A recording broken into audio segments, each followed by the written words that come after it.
Je vous salue dans le bon et précieux nom de notre Sauveur Jésus-Christ. Que la paix et la grâce de Dieu soient avec vous. Que la paix et la grâce de Dieu soient avec vous. Soyez bienvenus dans la présence de notre Dieu Tout-Puissant. Et je vous prie également de porter attention aux annonces de la semaine. Vous êtes tous invités tous les soirs, jusqu'à vendredi soir, excepté samedi soir, tous les soirs ici, car les services ne seront pas diffusés en ligne. Donc, on vous attend ici tous les soirs de 7h à 9h pour louer et adorer notre Dieu. Mais il y a aussi un grand événement qui nous attend au début de la semaine prochaine, soit dimanche 18 juillet prochain. Cette soirée est réservée à la clôture de la fête de l'école dominicale. Dimanche 18 juillet prochain, c'est la soirée de clôture de la fête de clôture de l'école dominicale. Donc, vous êtes tous attendus, c'est un événement à ne pas rater. Et tout particulièrement les membres du département de l'éducation chrétienne. Donc, je vous souhaite un bon moment d'adoration et de louange à notre Dieu. Et je vous laisse avec Sœur Françoise. Soyez bénis.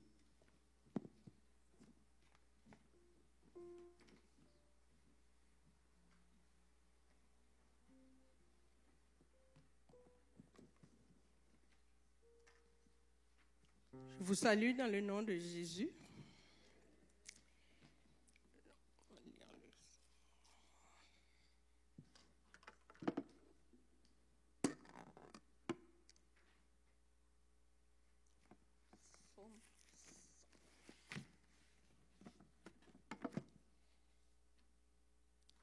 Poussez vers l'Éternel des cris de joie, vous tous habitants de la terre. Servez l'Éternel avec joie, venez avec allégresse en sa présence. Sachez que l'Éternel est Dieu, c'est lui qui nous a fait et nous lui appartenons. Nous sommes son peuple et le troupeau de son pâturage. Entrez dans ses portes avec des louanges, dans ses parvis avec des cantiques. Célébrez-le, bénissez son nom, car l'Éternel est bon, sa bonté dure toujours, et sa fidélité de génération en génération. Je vais vous demander d'entonner avec nous de 95, Chant d'espérance français, T'aimer au Sauveur charitable.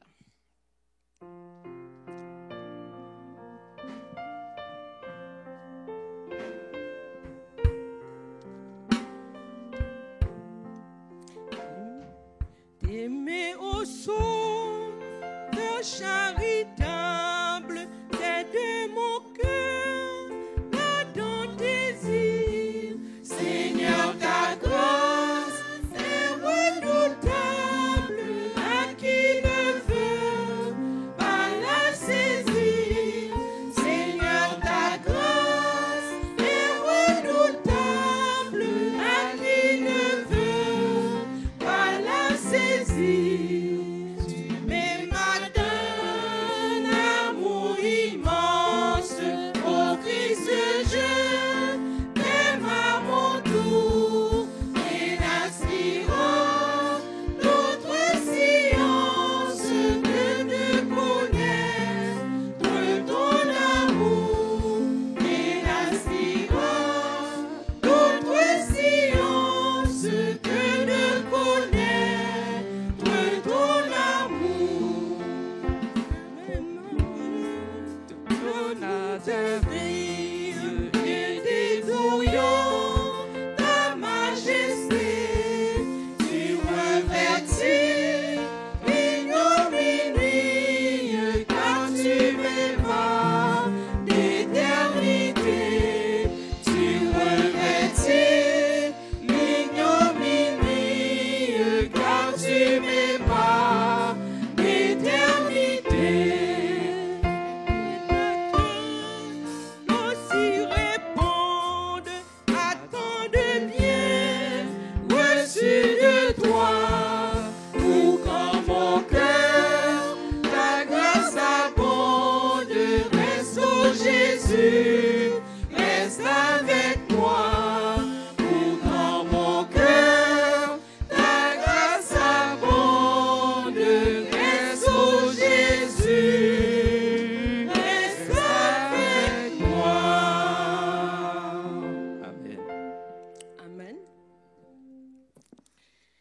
Seigneur éternel, ce soir, nous te disons merci pour ta grâce infinie. Merci pour le privilège que tu nous accordes encore, Seigneur, de pouvoir nous présenter devant ta face pour te louer, pour te dire merci. Nous te demandons, Seigneur, l'assistance pendant tout le temps, Seigneur, que nous aurons à passer ici, que ta grâce et ta miséricorde nous accompagnent, que ton bon Saint-Esprit nous accompagne pendant tout le temps, Seigneur, tout ce que nous aurons à faire, et tous les intervenants, Seigneur, qui seront avec nous pour œuvrer, Seigneur, et avec nous, nous te prions, Seigneur, de les accompagner et de les donner ta grâce, ta miséricorde, Seigneur, afin que nous puissions faire ce travail dans l'honneur, Seigneur, que toi seul tu mérites. Nous te prions que tu nous gardes, que tu nous protèges, que tu nous bénisses, Seigneur, et accompagne-nous, Seigneur. Tu nous as déjà devancés ici, et Seigneur, nous te prions, Seigneur, encore de rester avec nous et de nous assister, Seigneur. Nous te prions, nous te demandons toutes ces grâces, non que nous ayons quoi que ce soit comme mérite éternel, Dieu, mais nous te prions dans le nom de notre Seigneur Jésus-Christ, qui vive et qui règne au siècle des siècles. Amen. Notre Père qui es aux cieux, que ton nom soit sanctifié, que ton règne vienne, que ta volonté soit faite sur la terre comme au ciel. Donne-nous aujourd'hui notre pain quotidien. Pardonne nos péchés comme aussi nous pardonnons à ceux qui nous ont offensés. Et ne nous induis point en tentation, mais Seigneur, délivre-nous du mal, car c'est à toi qu'appartiennent à tous les siècles le règne, la puissance et la gloire. Amen. Nous disons merci à Dieu pour le privilège qu'il nous accorde encore de pouvoir réunir dans son temple afin de pouvoir le glorifier, l'école du dimanche et tout le décep de l'école du dimanche. Et nous sommes heureux de vous accueillir et de pouvoir faire ce travail avec vous, que Dieu nous a permis de le faire pendant toute la période de pandémie, mais Dieu nous avait accompagnés et c'est simplement lui le thème qu'on a poussé pour cette semaine, c'est un Dieu merveilleux. Et nous savons que Dieu a été merveilleux, merveilleux pour moi, merveilleux pour vous, merveilleux pour votre famille. Nous qui étions pendant cette pandémie, traversé toutes sortes de tracas, toutes sortes de péripéties, mais Dieu ne nous a jamais laissés seuls. Il a été toujours avec nous, il a été merveilleux pour nous et il sera encore merveilleux.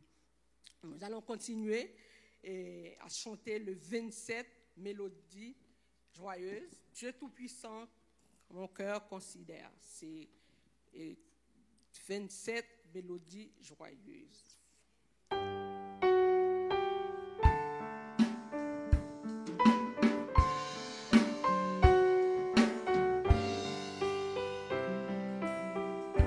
Dieu Tout-Puissant,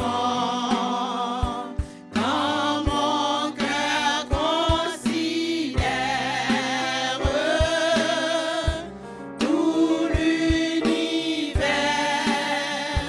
créé par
prier de se mettre debout pour faire la lecture de la parole de Dieu.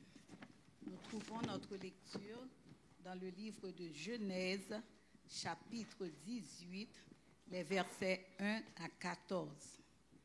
Genèse, chapitre 18, versets 1 à 14. La lecture se fera à l'unisson.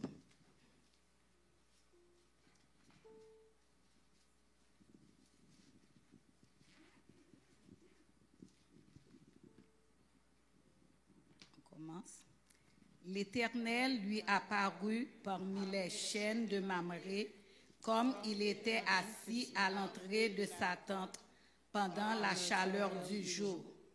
Il leva les yeux et regarda, et voici, 3 hommes étaient debout près de lui. Quand il les vit, il courut au-devant d'eux depuis l'entrée de sa tente et se prosterna en terre.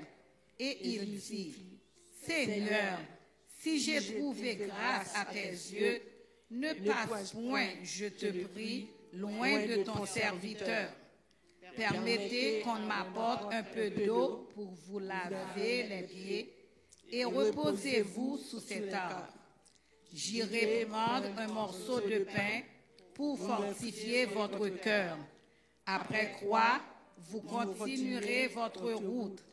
Car c'est pour cela que vous passez près de votre serviteur. » Ils répondirent, « Fais comme tu l'as dit. » Abraham alla promptement dans sa tente vers Sarah et il dit, « Vite, 3 mesures de fleurs de farine, pétris et fais des gâteaux. » Et Abraham courut à son troupeau, prit un veau tendre et bon, et le donna à un serviteur qui se hâta de l'apprêter. Il prit encore de la crème et du lait avec le veau qu'on avait apprêté et il les mit devant eux. Il se tint lui-même à leur côté sous l'arbre et ils mangèrent. Alors ils lui dirent, « Où est Sarah, ta femme ?» Il répondit, « Elle est là dans la tente. » L'un d'entre eux dit, « Je reviendrai vers toi à cette même époque, et voici, Sarah, ta femme, aura un fils. » Sarah écoutait à l'entrée de la tente qui était derrière lui. Abraham et Sarah étaient vieux, avancés en âge, et Sarah ne pouvait plus espérer avoir des enfants. Elle rit en elle-même en disant, « Maintenant que je suis vieille, aurais-je encore des désirs? Mon Seigneur aussi est vieux. » L'Éternel dit à Abraham, « Pourquoi donc Sarah a-t-elle ri en disant, « Est-ce que vraiment j'aurai un enfant, moi qui suis vieille? » Y a-t-il rien qui soit étonnant de la part de l'Éternel? Au temps fixé, je reviendrai vers toi à cette même époque, et Sarah aura un fils. Parole du Seigneur. Amen. L'Assemblée est restée de garder cette même position. Nous allons chanter le numéro 163. Quel sauveur merveilleux, mélodie joyeuse avec la sœur.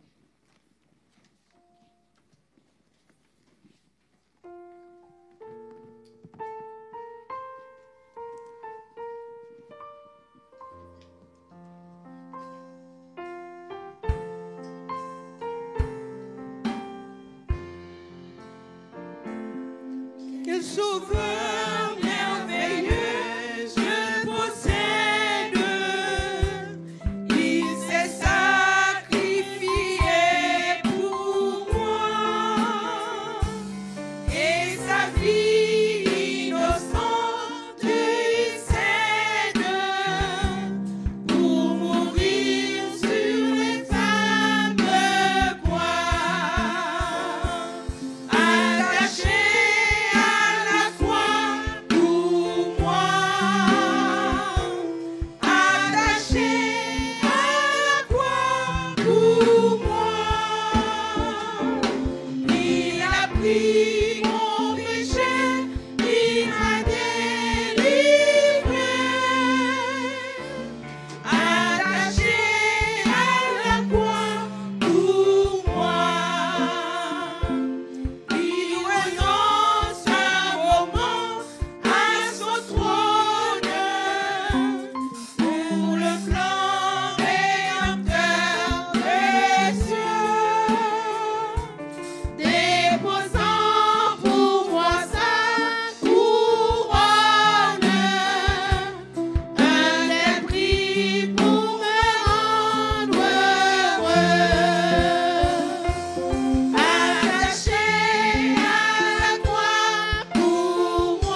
Asseyez-vous. Louez l'Éternel. Je louerai l'Éternel de tout mon cœur dans la réunion des hommes droits et dans l'assemblée. Les œuvres de l'Éternel sont grandes, recherchées par tous ceux qui les aiment. Son œuvre n'est que splendeur et magnificence, et sa justice subsiste à jamais. Il a laissé la mémoire de ses prodiges, l'Éternel miséricordieux et compatissant. Il a donné de la nourriture à ceux qui le craignent. Il se souvient toujours de son alliance. Il a manifesté à son peuple la puissance de ses œuvres, en lui livrant l'héritage des nations. Les œuvres de ses mains sont fidélité et justice. Toutes ses ordonnances sont véritables. Affermies pour l'éternité, faites avec fidélité et droiture, il a envoyé la délivrance à son peuple. Il a établi pour toujours son alliance. Son nom est saint et redoutable. La crainte de l'Éternel est le commencement de la sagesse. Tous ceux qui observent ont une raison saine. Sa gloire subsiste à jamais. Les œuvres de ses mains sont fidélité et justice. Toutes ses ordonnances sont véritables. Oui, Seigneur, tes œuvres ne sont pas seulement fidélité et justice, mais elles sont glorieuses et merveilleuses, toi, le Dieu des merveilles. Tu as fait pour nous, Seigneur, de grandes choses, et notre âme le reconnaît bien. Seigneur, tu nous as délivrés de tout, en particulier de nos péchés, en faisant ainsi de nous, Seigneur, le co-héritier de ton royaume, auquel plus grand merveille que nous puissions compter dans notre vie. Nous avons cette espérance que personne ne peut nous ravir, parce que, Seigneur, c'est au prix de ton sang que tu nous as sauvés. Et ce soir, Seigneur, nous sommes là en ta présence pour te glorifier, mais nous voulons avant tout, Seigneur, être propres, parce que nous ne pouvons pas approcher du trône de la gloire avec nos désobéissances, avec nos péchés, avec les iniquités. C'est pourquoi, Père, nous implorons ton pardon. Pardonne nos fautes, pardonne, Seigneur, nos transgressions, pardonne, Seigneur Dieu, nos manquements, nos écarts, pardonne les iniquités et ramène-nous toujours, Seigneur Dieu, à tes pieds, car, Seigneur, notre cri, c'est de pouvoir passer toute notre vie dans ta présence, dans ta maison, Seigneur, pour contempler ton temple et pour admirer ta magnificence, parce que tu es grand. Oui, Dieu des merveilles, tu es grand. Ce soir ne suffit pas, Seigneur, si nous voulons compter tous les merveilles que tu as accomplies dans notre vie. Et surtout, et dire, Seigneur, il y en a que nous n'avons même pas conscience, parce que, Seigneur, tu agis pour nous tous les jours. Oui, Seigneur, tu agis dans notre vie tous les jours, grâce à cette promesse, Seigneur, et que tu nous avais promis d'être avec nous tous les jours jusqu'à la fin. Donc, nous comptons sur cette présence, nous comptons sur cette promesse, et avec, Seigneur Dieu, nous verrons prendre naissance dans notre vie à chaque moment, toutes les merveilles. Seigneur, il y en a que nous n'avons même pas conscience. Il y en a, Seigneur Dieu, pour lesquels que nous ne pouvons même pas te glorifier, ni témoigner notre reconnaissance et notre gratitude, Seigneur Dieu. Donne-nous, Seigneur, d'être reconnaissants. Donne-nous surtout, Seigneur, d'être sensibles, Seigneur, à tes bienfaits envers nous, de peur que nous ne soyons pas des ingrats, Seigneur, quand tes œuvres sont merveilleuses. Dieu de merveille, tes œuvres et dépassent de loin nos mérites, de loin nos espérances, Seigneur, parce que tu es grand. Seigneur, nous n'avons pas non plus la prétention de contempler les merveilles, Seigneur Dieu, parce que plusieurs dépassent, Seigneur, nos entendements. Mais ce soir, nous voulons te remercier. Nous voulons te remercier, Seigneur, d'avoir donné l'opportunité aux dirigeants de cette assemblée, Seigneur Dieu, d'entamer et d'instituer, Seigneur, cette démarche de 50 jours de prière, Seigneur. C'est pas chose aisée, Seigneur. Et c'est pour nous une grande grâce de pouvoir passer 50 jours en ta présence. Et nous sommes arrivés à cette deuxième semaine sous l'onction de ton Saint-Esprit, sous ta présence, Seigneur. Nous te remercions, Seigneur Dieu, d'avoir permis à nos dirigeants d'intégrer une telle activité dans notre vie, car ton Église a besoin de demeurer en prière. Ton Église a besoin de te glorifier, Dieu d'amour. Nous te disons merci. Et Seigneur, nous soumettons entre les mains de ces dirigeants. Seigneur, toi seul sais à quel type de bataille, ils font face tous les jours. L'ennemi de leur âme, Seigneur Dieu, veulent à tout moment, Seigneur Dieu, les déstabiliser. Mais gloire soit rendue à toi, Dieu Tout-Puissant. Tu es là pour eux. Tu les soutiens. Tu ne soutiens pas seulement nos dirigeants, nos pasteurs, mais tu soutiens aussi leur famille, Seigneur Dieu, en sorte que, Seigneur Dieu, rien ni personne ne peut faire obstacle, Seigneur Dieu, à leur vie. Père, nous te disons merci. Et prends de jour en jour le contrôle de la vie de nos dirigeants. Prends le contrôle de la vie de chaque département, de chaque département et de tous les membres, Seigneur Dieu, qui se rattachent à ces départements, Seigneur Dieu. Nous te supplions, nous intercédons pour eux ce soir, Seigneur Dieu. En sorte que, Seigneur Dieu, tu puisses les protéger parce que, Père, l'ennemi de notre âme veut à tout prix nous déstabiliser et peu importe la position que nous occupons dans ton œuvre, Seigneur. C'est pourquoi personne ne peut prendre cette œuvre à la légère et prier pour observer ta grâce, Seigneur, parce que nous avons besoin de ta grâce. Seigneur, nous soumettons, Seigneur, nous intercédons surtout envers toi, Seigneur, pour le département de multimédia. Oh, combien, Seigneur, tu as utilisé ces membres pendant cette période de pandémie. Combien tu les as utilisés, Seigneur Dieu. Combien ils étaient toujours là, infatigables, Seigneur. Nous intercédons auprès de toi pour ces membres, Seigneur. Tu connais leur vie, tu connais leurs besoins. Toi seul, Père, peux satisfaire leurs besoins, tant que besoins spirituels et matériels. Père, nous les soumettons entre tes mains. Nous soumettons aussi, Seigneur Dieu, les musiciens qui sont aussi des infatigables, Seigneur, Père. Seigneur, si nous qui sommes des humains, nous pouvons reconnaître leur travail. À plus forte raison, toi, Seigneur Dieu, qui est le Dieu d'amour, le Dieu, Seigneur Dieu, qui nous soutient en tout, et le Dieu, Seigneur, qui jamais, Seigneur Dieu, néglige nos efforts, Père. C'est pourquoi ce soir, c'est avec foi, avec grâce, avec empressement, que je les remets entre tes mains, Seigneur Dieu. Et nous soumettons tout en particulier, Seigneur Dieu, puisque nous sommes arrivés à la 2e semaine de cette grande démarche de 50 jours de prière, le département de l'éducation chrétienne. Tu as utilisé également aussi, Seigneur, les dirigeants de ce département pour non seulement réaliser cette 2e semaine de prière, mais, Seigneur, tu leur as permis, Dieu trois fois saint, de réaliser dans des situations difficiles, dans des conditions difficiles, Seigneur Dieu, toute une année académique, Seigneur Dieu, d'apprentissage et d'enseignement de ta parole. En sorte que c'est notre âme, malgré pandémie, reste éveillée, Seigneur Dieu. Nous sommes vivants, Seigneur Dieu, par ta grâce et par l'apprentissage de ta parole, Seigneur Dieu. Parce que tu dis que ton peuple meurt faute de connaissance. Mais tu nous as épargnés, Seigneur, de cette ignorance. Et tu nous as permis, Dieu d'amour, de demeurer dans l'apprentissage de ta parole, Père. C'est pourquoi cette semaine, Seigneur Dieu, nous sommes d'autant plus reconnaissants envers toi, Seigneur Dieu, pour te glorifier le nom et pour t'adorer. Seigneur, nous soumettons aussi entre tes mains toutes les sections qui sont attachées à ce département. En particulier, la section la plus chère pour moi, Seigneur Dieu, la section des enfants. Oui, Seigneur, tu as fait aussi grâce aux enfants.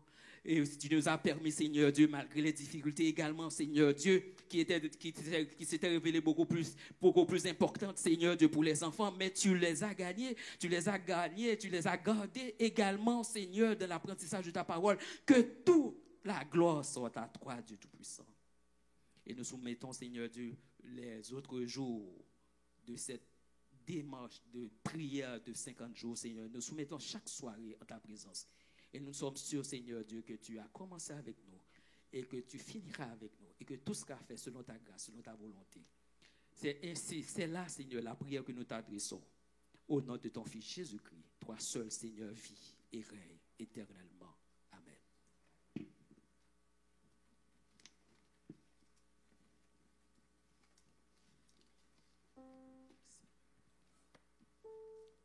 Nous allons continuer avec 43 mélodies joyeuses. Grande en fidélité.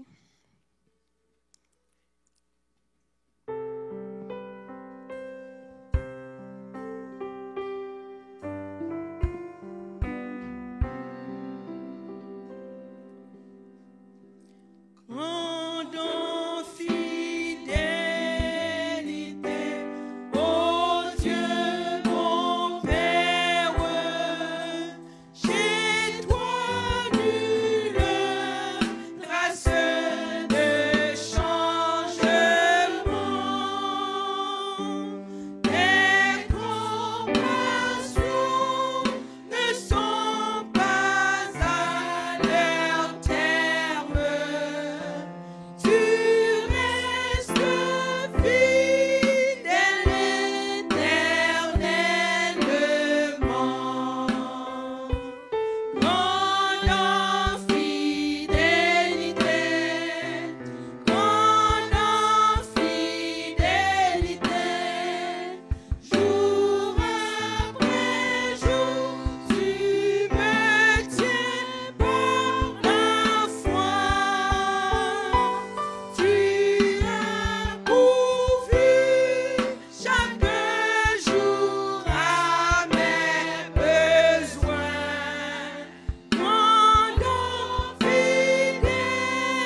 Amen. Nous demandons à l'Assemblée de se mettre debout. Nous allons faire... je demande à chacun de nous de prier. Je vais lever la voix, mais je vais vous demander, chacun de vous, de prier, parce que cette prière, c'est une prière qui concerne tout le monde. On va prier pour notre pays, on va prier pour notre patrie, on va intercéder pour Haïti. On va demander à chacun de nous de demander grâce pour ce pays. Nous allons prier ensemble et je vais me lever la voix. Éternel Dieu, ce soir nous te disons merci encore. Merci Seigneur de ce que tu nous as bénis dans un pays d'accueil, tu nous as permis Seigneur d'établir. Nous te disons merci pour ça. Mais Seigneur, d'une manière spéciale, nous venons lever devant Seigneur Haïti. Nous venons remettre Seigneur notre pays Haïti. Nous venons lever devant notre chère patrie. Nous demandons Seigneur que ta grâce, ta miséricorde soit Seigneur déployée Seigneur dans toute son ardeur, Seigneur, sur ce pays, pour nous, Seigneur. Dans ce que nous traversons, Seigneur, nous sommes fatigués, Seigneur.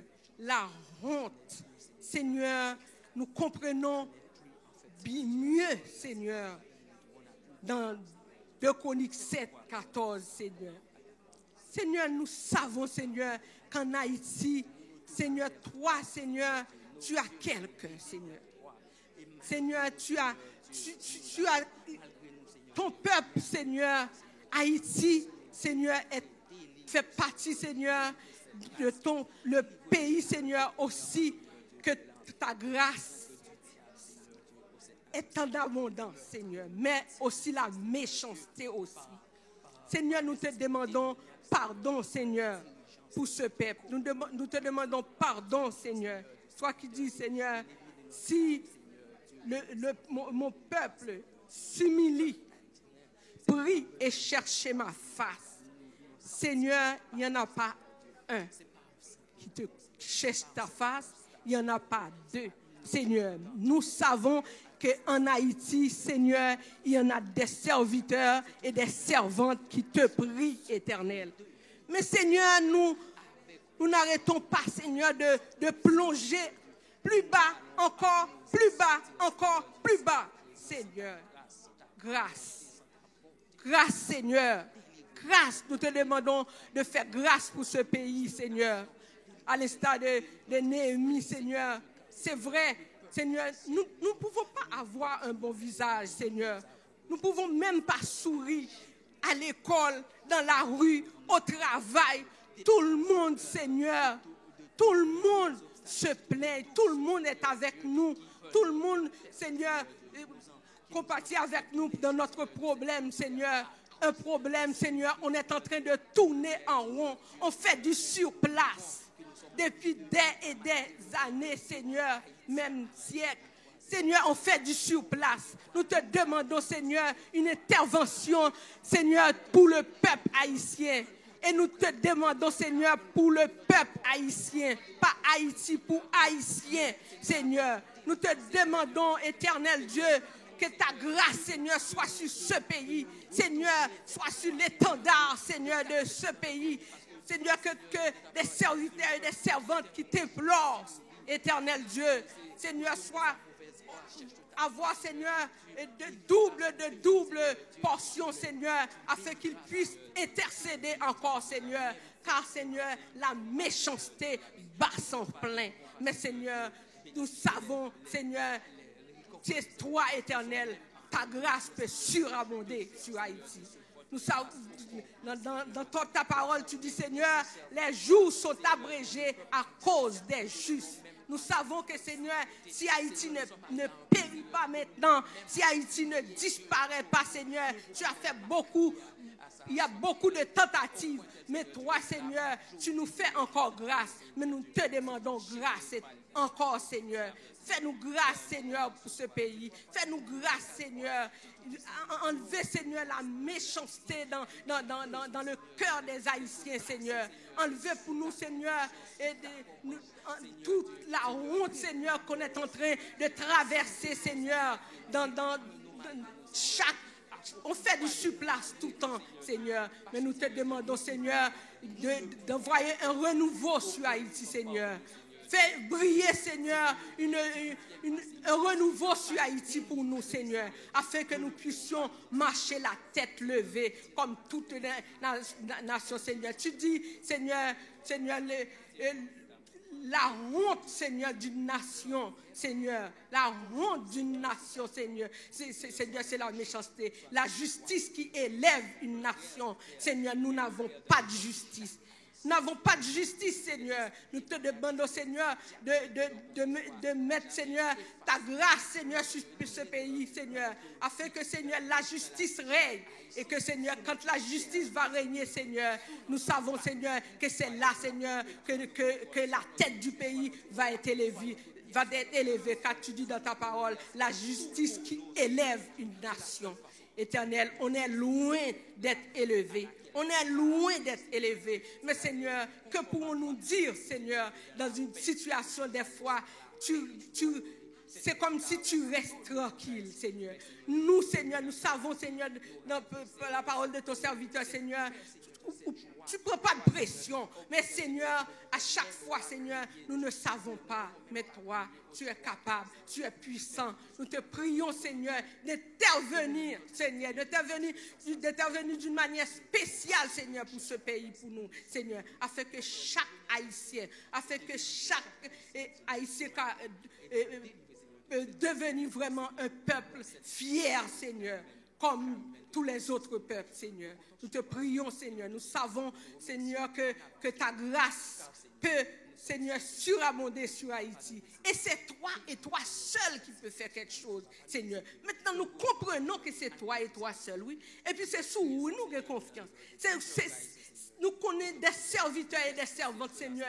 Tout ça qui a passé dans le pays, ça, Seigneur, a servi au éternel Dieu. Mais nous étions encore en présence. Que grâce au Seigneur, capable ou dire un mot pour nous, Seigneur. Que grâce au Seigneur, capable surabonder sur nous, Seigneur. Et faire que nous renouvelons, Seigneur, pour ce pays. Nous prions donc que nous n'ayons aucun mérite éternel. Mais nous prions dans le nom de Jésus qui vive et qui règne au siècle des siècles. Amen. On va chanter 98, France, chant d'espérance. Mélodie joyeuse, grâce infinie.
pouvez vous mettre.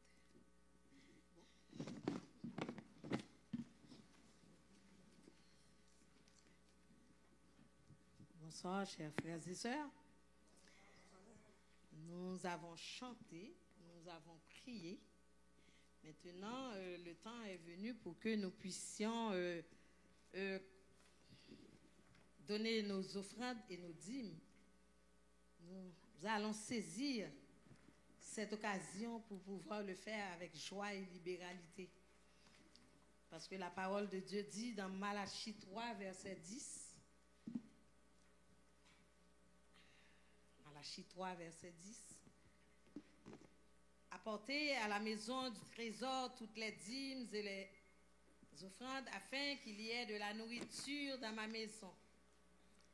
Mettez-moi de la sorte à l'épreuve et vous verrez si je n'ouvre pas pour vous les écluses des cieux, si je ne répands pas sur vous la bénédiction en abondance. Je vais vous inviter à donner vos offrandes, mais je pense que c'est à la fin qu'on va le faire. Entre-temps, moi, je vais prier pour vous. Mais faites-le libéralement parce que Dieu prend plaisir à ça. Dieu Tout-Puissant, Père de miséricorde. À vous qui adorez avec nous dimanche.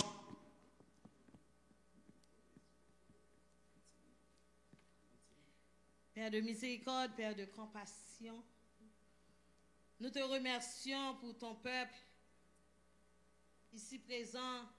Nous sommes devant toi en train de te louer, te psalmodier, te remercier. Et voilà, le temps est venu pour que nous puissions contribuer, cher Sauveur Dieu, selon que tu nous donnes, afin que ton œuvre puisse aller de l'avant, cher Sauveur Dieu. Nous te demandons de mettre en nos cœurs ta crainte, ta joie, cher Sauveur Dieu, et faire que nous puissions le faire, cher Sauveur Dieu, en toute libéralité, ô cher Sauveur, afin que le don qu'on ramasse, cher Sauveur Dieu, puisse servir à faire avancer ton œuvre. Béni sois-tu, béni chaque personne ici présente, cher Sauveur Dieu. Bénis ceux qui vont contribuer et ceux qui ne pourront pas, cher Sauveur Dieu, pour une raison ou une autre. Nous te demandons, cher Sauveur Dieu, de pouvoir à leurs besoins et de permettre de les convaincre afin qu'ils comprennent la nécessité de contribuer à ton œuvre. Entends le cri de nos cœurs. Nous te prions au nom de Jésus avec le pardon de nos péchés. Amen.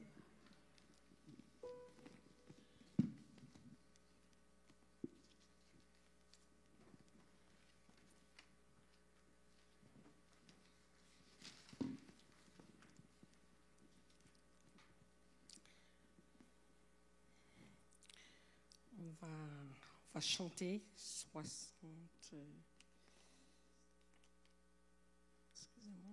72 mélodies joyeuses. On confie en Dieu. Vous connaissez tous.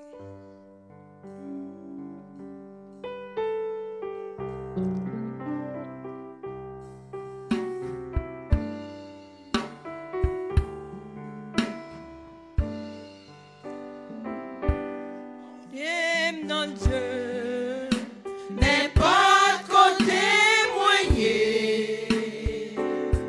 ni sous la terre, ni sous la mer troublée.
chanté, on a prié.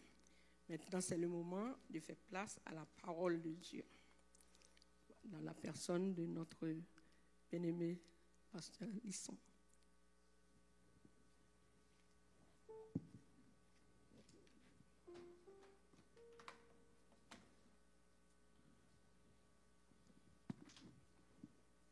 Prions le Seigneur.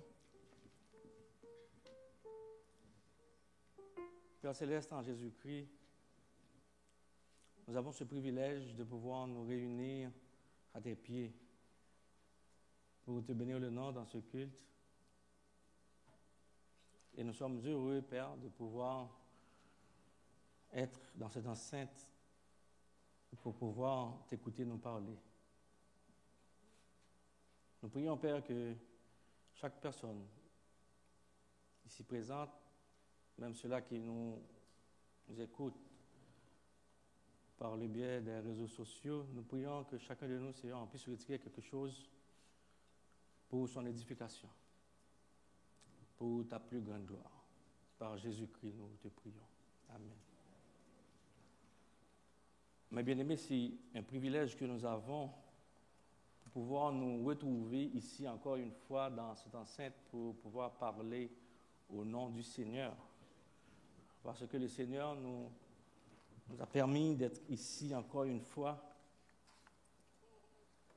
Et c'est parce que les mois antérieurs ou bien les journées antérieures, on n'a pas eu des difficultés. Oui, certes, on a eu des difficultés, mais le Seigneur nous a permis de nous retrouver ici encore une fois. Parce que non seulement il est bon, il est roi, il est chef, il est roi de toute la terre, mais c'est un Dieu merveilleux. C'est un Dieu merveilleux et nous pouvons contempler chaque jour ces merveilles dans nos vies. Et quand nous avons la possibilité quand même de nous retrouver ici ou bien quelque part ailleurs pour écouter sa voix nous parler, nous devons nous estimer heureux. Alors nous remercions le Seigneur qui nous a permis d'être ici. Et nous allons voir en Genèse, le chapitre 18, je crois que la lecture a déjà été faite, comment que le Seigneur, un Seigneur merveilleux, et le texte qui est important pour nous de voir aujourd'hui, c'est que c'est le texte du numéro, c'est le numéro 14, le verset 14 du chapitre 18, d'où est tiré le thème, un Dieu merveilleux. Et la question qui est posée dans ce texte-là, c'est « Y a-t-il quelque chose d'étonnant de la part de l'Éternel? » Y a-t-il quelque chose d'étonnant de la part de l'Éternel? En guise d'introduction, c'est que nous pouvons dire que la Genèse est le premier livre de la Bible, tout le monde le sait, tout le monde comprend ça. Et la Genèse, normalement, selon les exégètes, peut être divisée en deux parties. Une première partie du chapitre 1er à 11, la deuxième partie chapitre 12 au chapitre 50. Après la chute, il y a eu une dispersion du peuple à Babylone qui a basculé dans la violence et dans la désobéissance. On a vu par exemple ce qui s'est passé avec la tour de Babel. Même après le déluge, les humains continuent de faire ce qui est mal aux yeux de l'Éternel. Et cette situation est encore de mise de nos jours. On dit, quand nous regardons ce qui se passe, nous avons vu que les humains s'entretuent et nous avons vu que ce n'est pas seulement que les humains s'entretuent, mais la haine, le désespoir, les problèmes, les difficultés. Il y a tellement de choses qui se passent au niveau de cette terre. Nous pouvons continuer à voir que ce qui s'est passé en Genèse n'est pas différent de ce que nous avons aujourd'hui. Bien entendu, Dieu ne livre pas le monde, son monde, aux mains des humains sans s'en occuper, car il reste et demeure maître de son monde. L'auteur nous parle ensuite d'une famille qui est celle d'Abraham. Là, on parle à partir de Genèse 12. L'auteur de Genèse parle d'une famille qui est celle d'Abraham, que Dieu demande de quitter son territoire, d'aller en Canaan pour devenir une grande nation, un grand nom. Il ne faut pas oublier que Babylone avait voulu aussi se faire un grand nom en parlant de la tour de Babel. C'est-à-dire faire un nom dans la Bible, ça veut dire que c'est avoir une dynastie, c'est avoir, vous vous souvenez quand même bien sûr, quand l'Éternel a fait de David une dynastie, a fait de David une grande famille, un grand nom. Non seulement que le Seigneur voulait faire de sa famille, de cette famille-là, la famille d'Abraham, un grand nom, une grande nation, mais aussi une bénédiction pour toutes les nations. Pourquoi Dieu voulait bénir Abraham? Il a choisi un homme pour pouvoir sauver et bénir ce monde rebelle. Ainsi, toutes les familles de la terre seraient bénies en lui. Plus tard, Israël sera appelé un royaume de sacrificateurs au mont Sinaï, car à travers eux, Dieu veut montrer sa nature à toutes les autres nations. C'est-à-dire, Israël, c'était un exemple, et puis à travers Israël, Dieu allait faire de toutes les autres nations une bénédiction aussi. C'est aussi l'accomplissement de cette promesse qui se tiendra dans le royaume messianique de Christ, qui se donnera comme brebis, comme agneau immolé pour le salut de tous. Ainsi, dans le livre de Genèse, ce qu'on voit, c'est que l'histoire qui est relatée se concentrera sur Abraham, ça on parle de la deuxième partie, son fils Isaac et ensuite les 12 fils. Genèse, on parle du commencement, et puis dans la première partie, on parle de comment ça a été au niveau du commencement. On commence avec le commencement, ainsi de suite.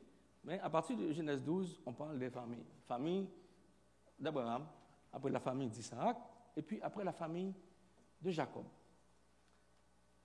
Étant donné que c'est le propre de toute race humaine, on va voir au niveau de toutes ces générations ce qu'on appelle la déchéance s'installer.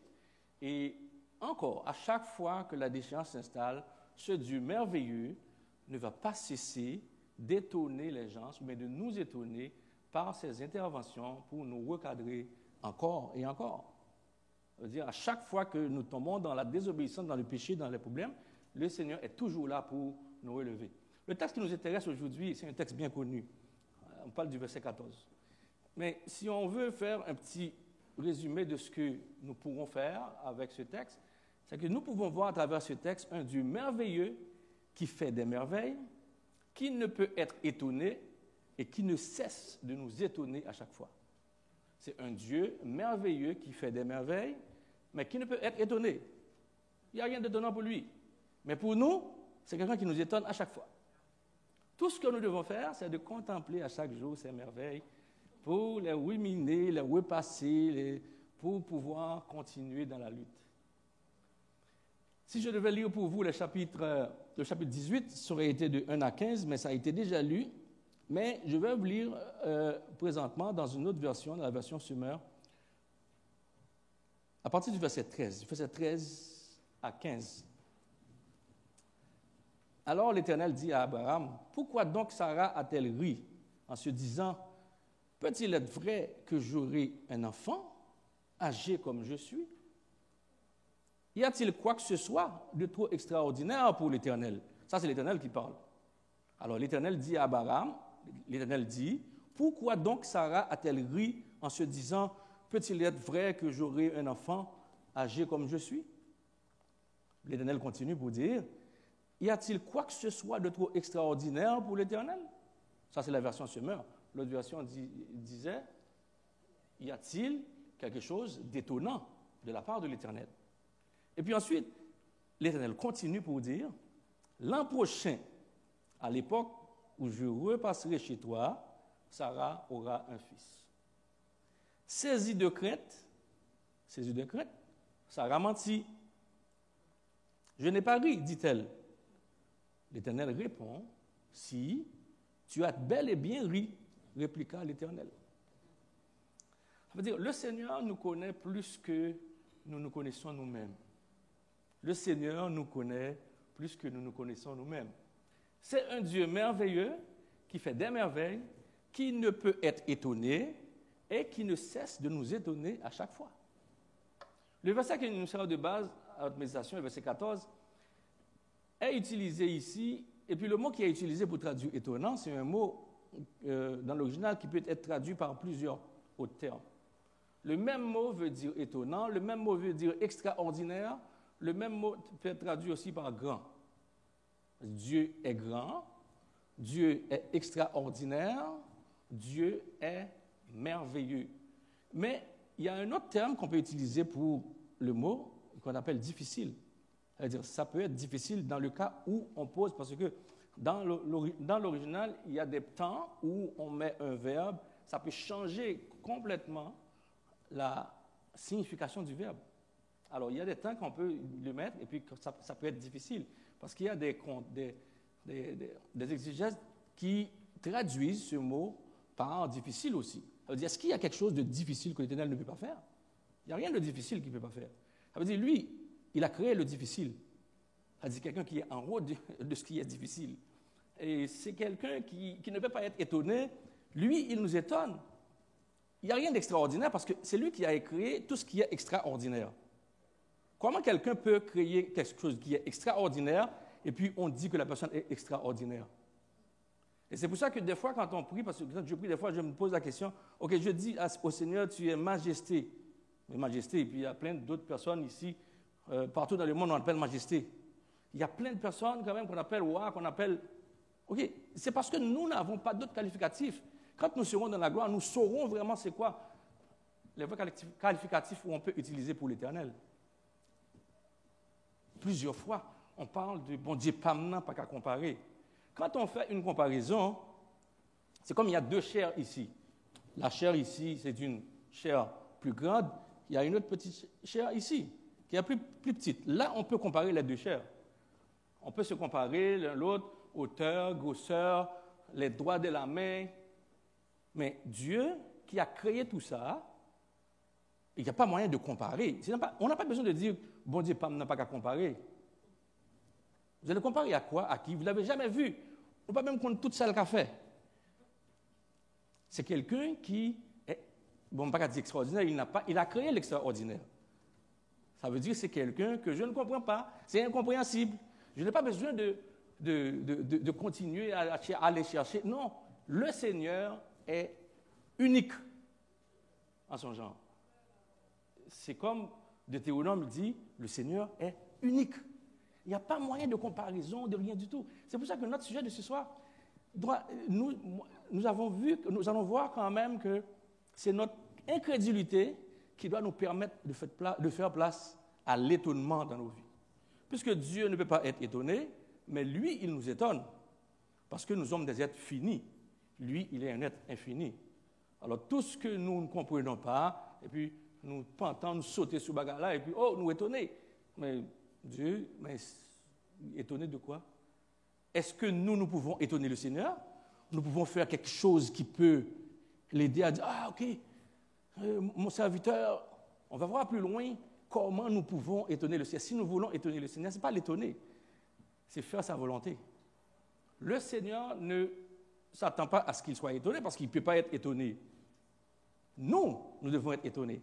Et la plupart du temps, notre incrédulité, c'est ça qui va nous permettre d'être étonnés. Et c'est notre sujet de ce soir, notre incrédulité doit faire place à l'étonnement. Notre message central, c'est que le Seigneur nous étonne pour nous maintenir dans son salut. Parce que si nous ne sommes pas étonnés à chaque fois, on dirait que nous allons perdre les pédales. Nous ne savons pas quoi faire et puis nous disons à chaque fois. Pour comprendre ce que le Seigneur nous dit à travers sa parole, et pour que notre incrédulité fasse place vraiment à ce qu'on appelle l'étonnement, nous devons être disposés premièrement, à cultiver une totale dépendance. Et c'est ce que nous allons voir dans le texte biblique qu'Abraham n'a pas fait, ni Sarah. Nous devons cultiver aussi une patience sans égale. Nous devons être patients. C'est-à-dire, totale dépendance, être patient, et puis se mettre dans une position pour voir l'incrédulité faire place à l'étonnement. Parce que nous sommes tous des incrédules. Que nous ayons la plus grande foi. Bon, d'ailleurs, nous avons vu le Père de la foi. Nous allons voir, il y a plein de choses quand même qu'il a fait, mais est-ce qu'il y a quelque chose qui ne marche pas, qui ne fonctionne pas? C'est parce que nous sommes comme ça, nous sommes des êtres finis.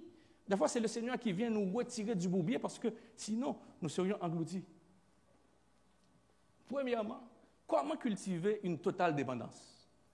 Nous devons cultiver une totale dépendance par notre connaissance de nous-mêmes, notre connaissance de la parole et notre connaissance de notre environnement. Notre connaissance de nous-mêmes, notre connaissance de la parole et notre connaissance de l'environnement. Ça, je parle de seulement la totale dépendance.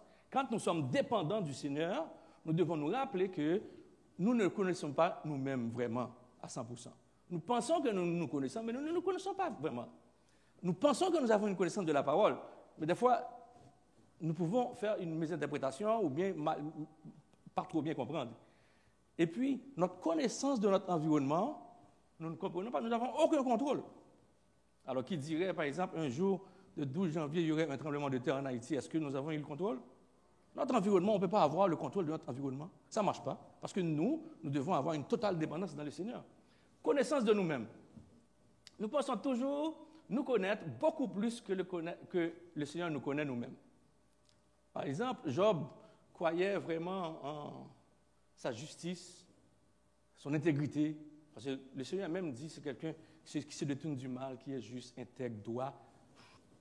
Il n'y a pas comme lui. Mais si vraiment Job était vraiment tout ce qu'on a dit, pourquoi en Job 42, Job va se repentendre, va dire, va se repentir, je m'excuse. Quand Job va dire, je me repens, parce que j'ai entendu parler de toi, maintenant mon œil t'a vu. C'est parce que tout simplement, Job n'avait pas une connaissance de lui-même. Et puis, des fois, nous n'avons pas cette connaissance-là, parce que si vous regardez bien dans le texte, on parle de 18, verset 14. Y a-t-il quoi que ce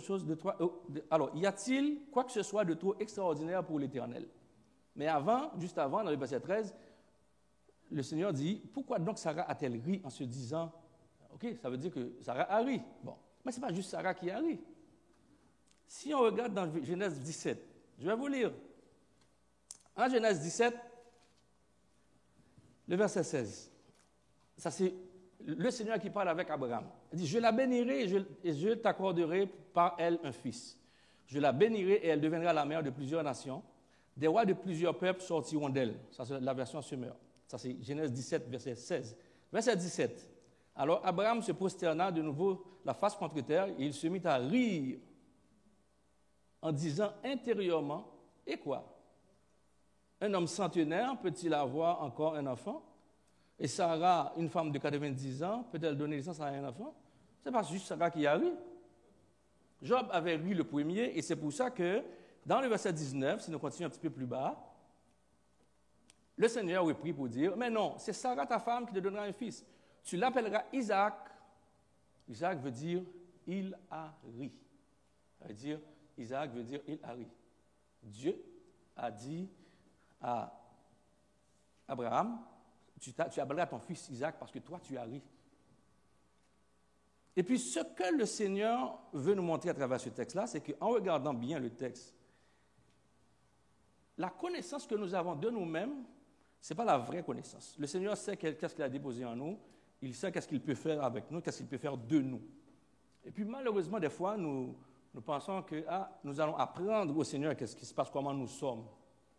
Et puis, c'est bon Dieu connaît comment nous sommes, mais il a cherché, nous allons montrer comment nous sommes, moi-même, comment nous sommes. Parce que, si on lit bien le texte, le Seigneur dit à Abraham, je la bénirai. Et puis Abraham se prosterna de nouveau face contre terre, il se mit à rire. L'homme nous dit, on bagaille. Et puis, pas quoi dans bagaille, et puis, dire, mon cher, on va jouer, mon cher. Mon cher, pas fait ça, mon cher, tout ceci n'a pas besoin, qu'on dit, qu'on dit. Et n'a pas besoin d'aller jusque là.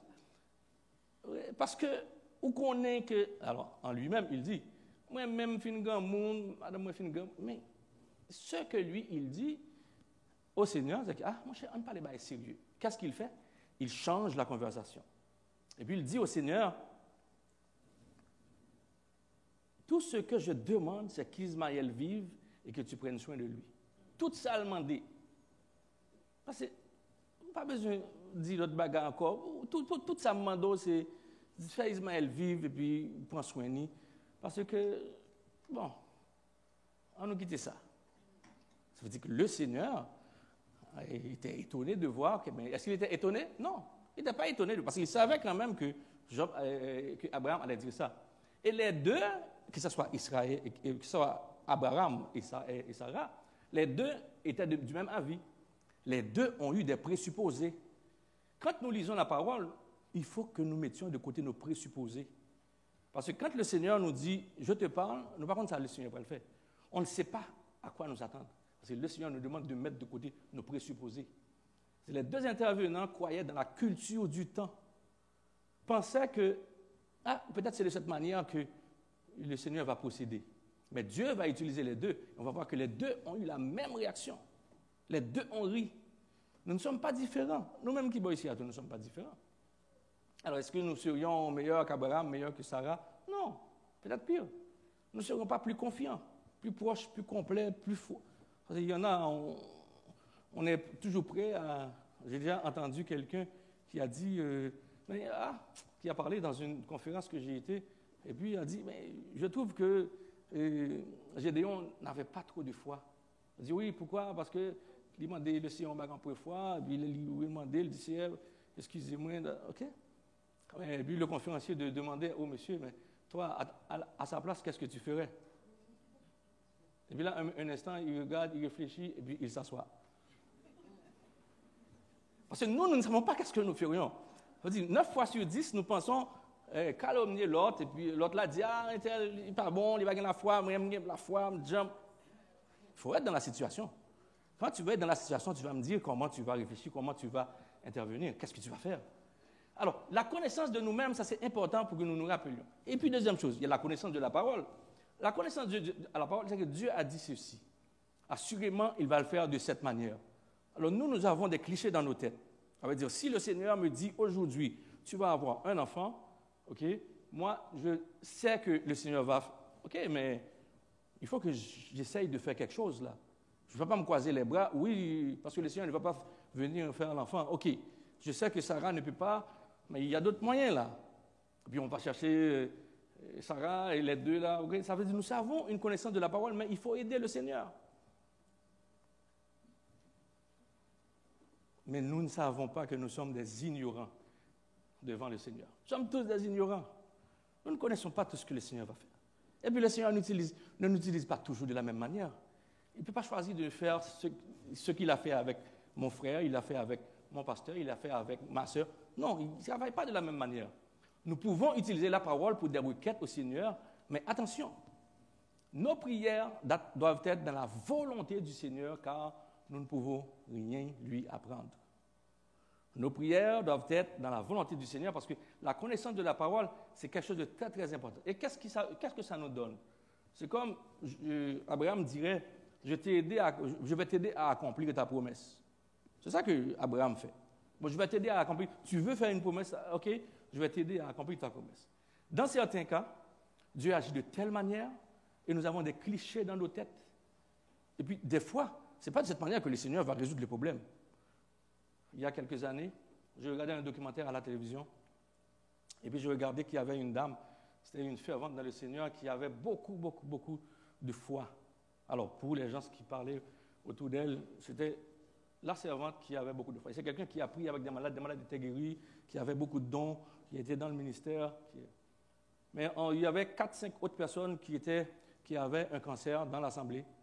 Il y en avait 2 qui avaient ce qu'on appelle leucémie, cancer du sang. Et puis, il y en a 2 qui ont prié pour les 2. Les 2 ont été guéris. Elle, cette dame est tombée malade aussi avec leucémie. Puis on a prié, et puis on s'attendait à ce que le Seigneur fasse la même chose. Mais tout le monde savait que, comme les 2 autres ont été guéris, le Seigneur va guérir de la même chose, de la même manière.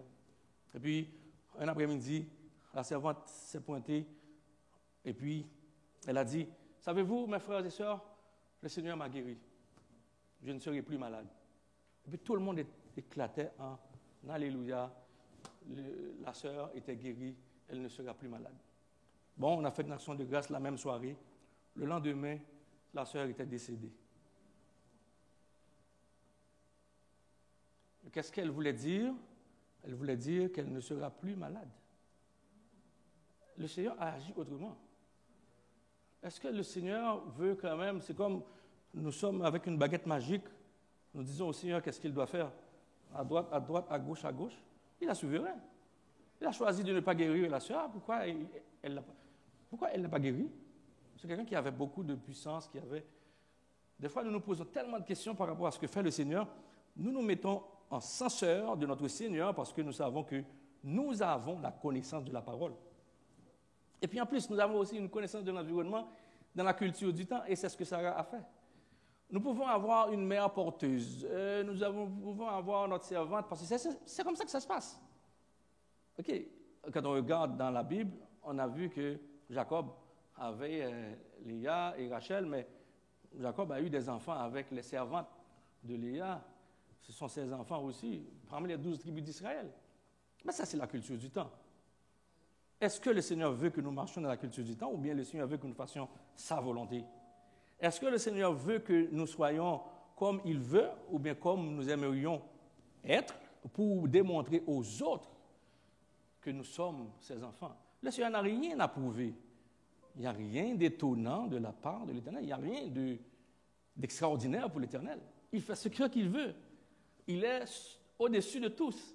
Et nous sommes dépendants de notre Seigneur. Alors, notre dépendance passe par notre connaissance de nous-mêmes, de notre environnement et notre connaissance de la parole. Mais toute cette connaissance-là que nous avons, ça ne veut rien dire quand le Seigneur est assis sur son trône. Et puis, nous devons nous plier à sa volonté. Le deuxième point, là, je peux parler des points parce que c'est cultiver premièrement cette totale dépendance au Seigneur. En deuxième lieu, ce que nous allons voir pour ce Dieu merveilleux qui fait des merveilles et qui peut nous étonner, qui n'est jamais étonné lui-même, pour chercher, parce que ce que nous sommes en train de développer, c'est notre incrédulité qui doit faire place à notre étonnement. Nous voyons maintenant comment cultiver la patience.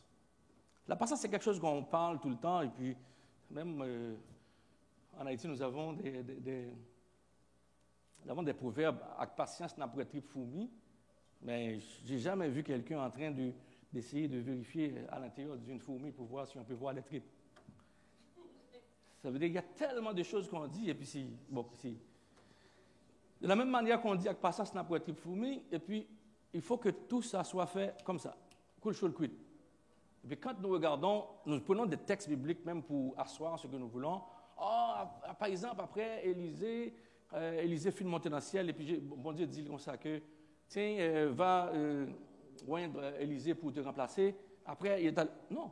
Mais savez-vous que Élisée, après avoir eu la vision sur le mont Horeb, il est allé oindre Élisée. Élisée a pris sa place. Vous savez, après combien de temps? Après 25 ans. Ça veut dire, le Seigneur veut quand même que nous soyons patients. Nous voulons quand même que, quand nous sommes à l'église, nous voyons quand même que ça doit se faire comme ça. Mais pourquoi ça prend autant de temps? Je ne sais pas. Personne ne sait. Mais le Seigneur le sait, lui.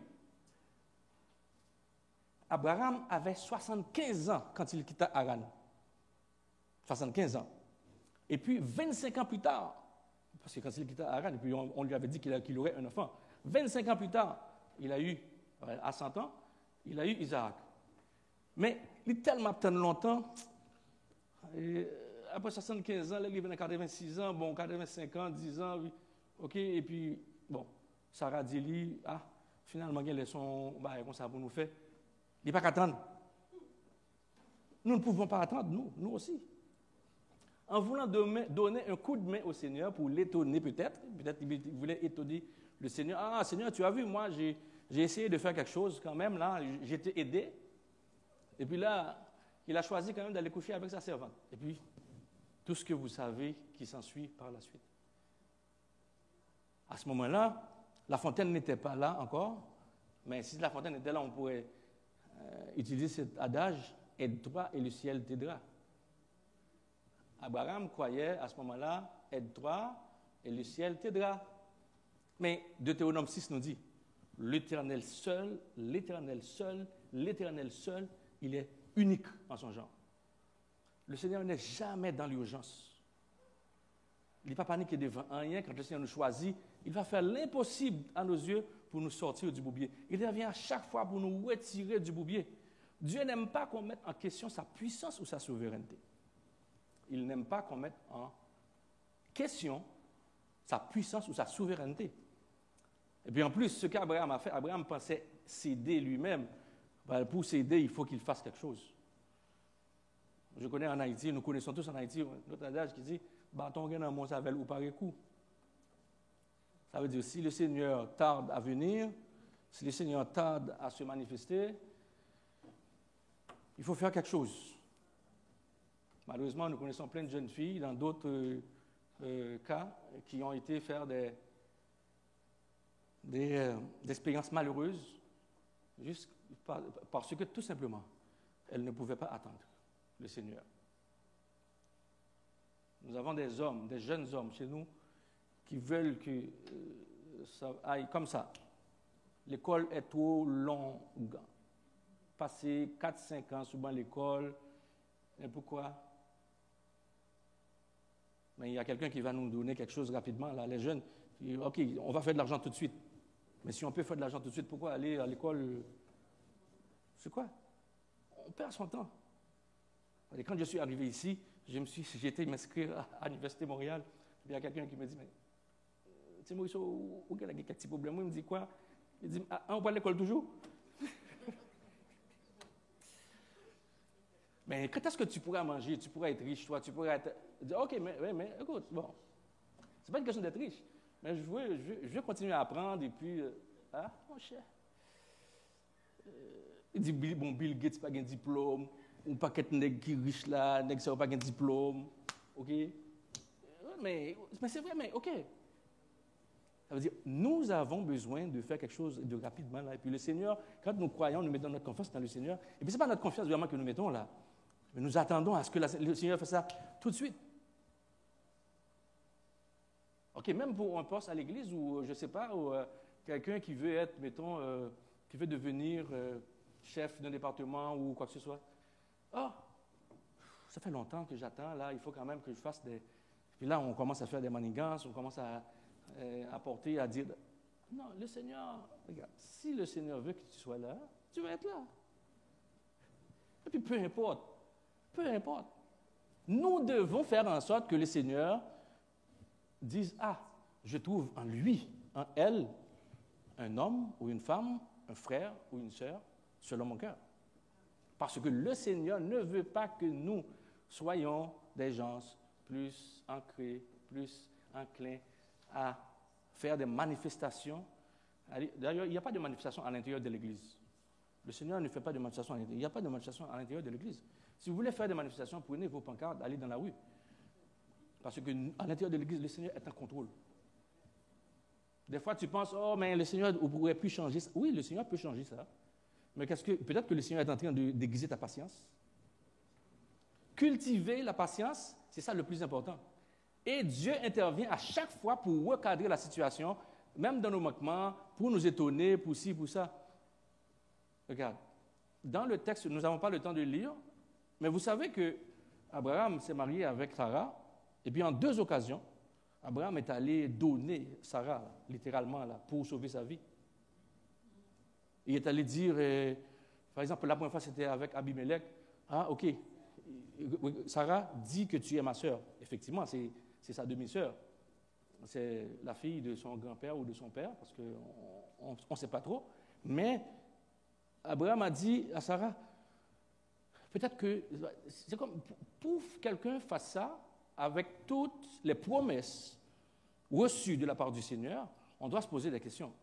Mais comment se fait-il que tu aies eu toutes ces promesses et que tu continues à faire des choses, tu livres littéralement ta femme, et puis pour que ta femme soit la femme du pharaon, mais la femme en 2 fois.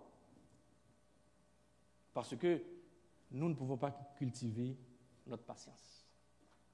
Alors, si la première chose à faire, c'est vraiment cultiver cette totale dépendance, la deuxième chose, c'est vraiment cultiver cette patience que le Seigneur veut que nous marchions dedans, pour voir l'incrédulité faire place à l'étonnement. Comment l'incrédulité va faire place à l'étonnement? Je vais vous lire un texte, vous allez voir quand même que l'incrédulité va faire place à l'étonnement. On parle de Genèse 21, au cours de la naissance d'Isaac. Si on commence à partir du verset 5, moi je lis pour vous dans la version Summer, Abraham avait 100 ans au moment de la naissance d'Isaac. Okay? Sarah dit alors, Dieu m'a donné une occasion de rire. Mais c'est elle qui a ri. Elle a ri déjà là. Elle a déjà ri plusieurs fois. Bon, Abraham a ri, mais Dieu lui a donné maintenant une occasion de rire. Et ce rire-là, ce n'est pas une réaction d'incrédulité, mais c'est une réaction d'étonnement. Dieu a choisi ce rire-là pour étonner Sarah. Et puis Sarah m'a dit, Dieu m'a donné une occasion de rire, et tous ceux qui l'apprendront riront à mon sujet. Bon, tout le monde a pris Kounia. Tout le monde est étonné. Elle dit, le rire d'incrédulité fait place au rire d'étonnement. Et c'est ce que le Seigneur veut faire à travers moi, toi, chacun de nous. Des fois, nous sommes incrédules, nous ne comprenons pas, mais le Seigneur va changer cette incrédulité pour nous. Et puis, si on continue, elle ajouta, qui aurait dit qu'un jour Sarah allaitera des enfants, et cependant, je lui ai donné un fils dans sa vieillesse. Cette histoire nous fait penser à un autre couple dans le Nouveau Testament. Il y a un couple dans le Nouveau Testament, c'est le couple de Zacharie. Vous savez que le prophète Zacharie est le père de Jean-Baptiste, et puis qui était avec Élisabeth, la cousine de... Ben, on dit la cousine, mais normalement, dans le texte, c'est marqué la parente de Marie, la mère de Jésus. C'est-à-dire, ce couple-là avait des difficultés, parce que elle était stérile, Élisabeth, pendant longtemps. Mais Zacharie était très vieux, avancé en âge, sa femme aussi. Et puis, ce couple-là, parce que Zacharie était un prophète, puis était dans le sacerdoce, et puis on voit que non seulement qu'il était dans le sacerdoce, mais même sa femme, Élisabeth, selon le texte de Luc 1er, ça nous dit tout bonnement que la femme de Zacharie, Élisabeth, était sortie quand même de la lignée d'Abia, de la lignée des sacrificateurs. Ça veut dire Marie était aussi de cette même lignée-là, selon le texte. Mais ce qui arrive, c'est que ces gens-là ont reçu une révélation de la part de Gabriel, bien avant la venue de Christ. Ce même Gabriel qui est allé voir Marie, est allé voir d'abord Élisabeth, pour dire que, elle est allée voir Zacharie pour dire qu'elle sera enceinte, et puis tu lui donneras le nom de Jean, ainsi de suite, ainsi de suite. Mais Zacharie était incrédule. Malgré que c'était un prophète, c'était quelqu'un qui connaissait la parole, mais il était incrédule. Nous sommes tous comme ça. Et puis, comme jugement, l'ange Gabriel lui a dit, tu ne vas pas parler, tu seras muet, parce qu'il a demandé un signe. Ce qui est intéressant dans tout ça, la même chose s'est passée avec Abraham, mais le Seigneur a fait ça différemment.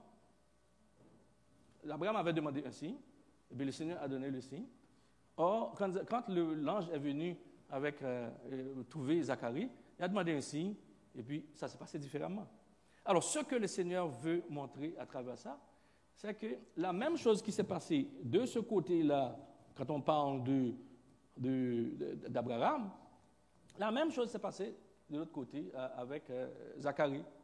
Par contre, quand Jean est né, Jean était le précurseur de notre Seigneur Jésus-Christ. Ce que le texte veut nous dire, c'est que l'étonnement que le Seigneur veut nous amener, ce n'est pas un étonnement que nous avons toujours toute la connaissance. Nous n'avons pas la connaissance. Les parents de Jean nous mènent à Christ, et tout ce que faisait Abraham à ce moment-là, c'était pour nous servir d'exemple, comme a dit l'apôtre Paul, pour nous servir d'exemple et nous rappeler que notre Dieu est toujours en contrôle. Si étonnement il y a, ce n'est pas de la part de l'Éternel, car il fait tout ce qu'il veut. La seule chose que nous devons faire, c'est contempler les merveilles du Seigneur. Un Dieu merveilleux qui fait des merveilles, qui ne peut être étonné et qui ne cesse de nous étonner à chaque fois. Dieu n'est pas créé à notre image, mes bien-aimés. Ce n'est pas Dieu qui est créé à notre image, c'est nous qui sommes créés à son image.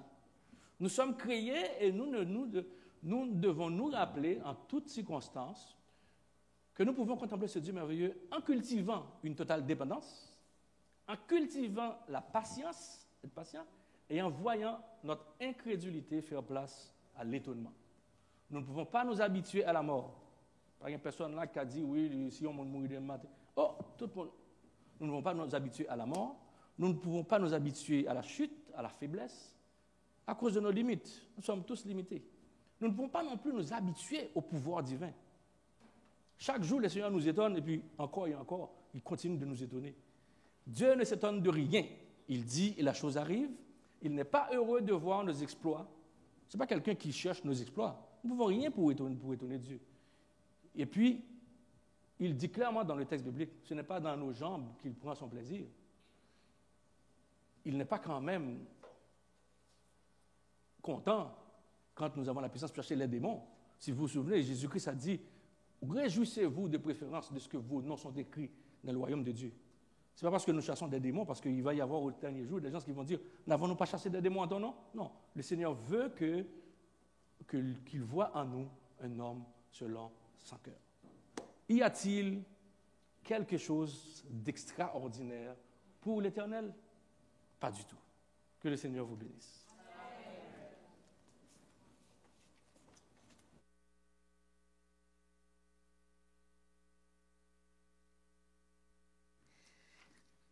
Mettez-vous debout. On va terminer avec un petit cœur. Un petit cœur qu'on appelle un petit cœur des enfants. Si vous étiez enfant, vous allez le chanter avec moi, avec tout votre cœur. C'est merveilleux, merveilleux, Jésus est pour moi.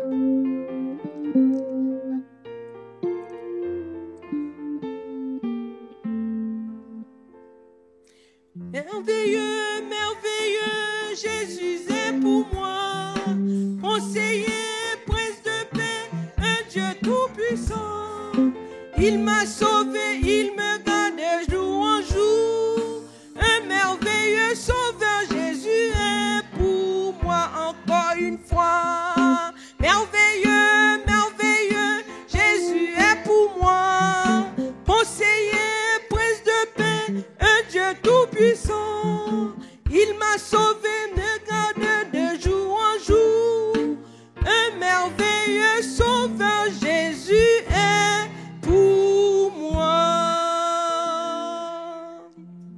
Avec la prière finale avec Frère Husson.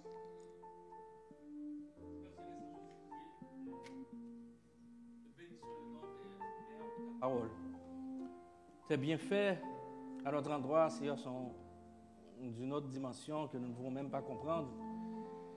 Tout ce que nous demandons, Seigneur, ce soir, après avoir écouté ta voix nous parler, c'est que nous puissions être en admiration devant la merveilleuse majesté que tu es, que tu représentes. Nous n'avons pas les mots, Seigneur, pour te comparer, pour dire comment tu es. Nous avons une infime partie de ce que tu es réellement, de ce que tu représentes, Seigneur. Mais la seule chose, c'est que tu nous aimes et qu'un jour, nous savons que nous serons dans la gloire avec toi. Tout ce que tu nous demandes maintenant, c'est de fixer nos regards sur toi, de marcher dans la sanctification, parce que sans cette sanctification, nous ne pouvons pas te rencontrer dans la gloire. Merci pour tout, merci pour ton amour, merci pour ta fidélité. Nous savons, Seigneur, que tu nous as pardonné déjà. Mais nous prions, Seigneur, que tu nous invites, que tu nous gardes à tes pieds, jusqu'à ce que tu reviennes nous chercher. Maintiens-nous dans ta fidélité, dans ta grâce. Accompagne-nous, Seigneur, sur le chemin du retour et permets que chaque jour qui se passe, nous nous rapprochons beaucoup plus de toi. Parce que nous approcher de toi, Père, est notre plus grand bien. Par Jésus-Christ, ton Fils, nous te prions. Et que vienne qui règne au siècle des siècles. Amen. Que le Dieu de paix, auteur de Dieu de grâce, qui nous a appelés à partager sa gloire éternelle dans l'union à Jésus-Christ notre Seigneur, nous sanctifie, nous vivifie, nous transforme la vie. Car à lui soit la gloire, la puissance, la force, la majesté, d'éternité en éternité. Amen. Que le Seigneur vous bénisse.